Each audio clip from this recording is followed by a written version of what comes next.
আমরা এখন দেখবো ইন্ডিয়াতে অর্থাৎ ভারতে কোন স্টেটে কত টাকা আছে, এটাই আমরা চেক করব। ভিডিওটা সবাই শেয়ার করে দেখো, দেখতে দেখো। প্রথমে এলো মনে হয় মুম্বাই ফার্স্ট হবো এর থেকে বেশি। Andaman 1.5 billion, 1.5 billion.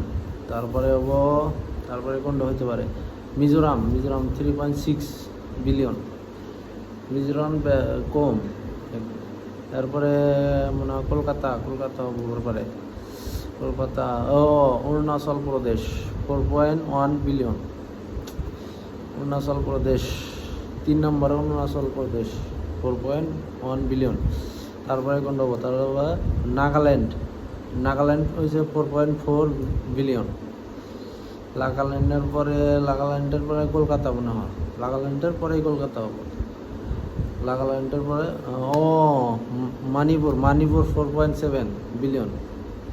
মানে বাংলাদেশের লগে যেনে বগল দেয়া আছে, এনে দিয়ে গরিব দেশ।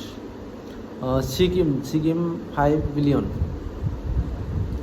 সিকিম হয়েছে 5 বিলিয়ন। তারপরে কোনটা আসবো? তারপরে তোমরা কমেন্ট করো।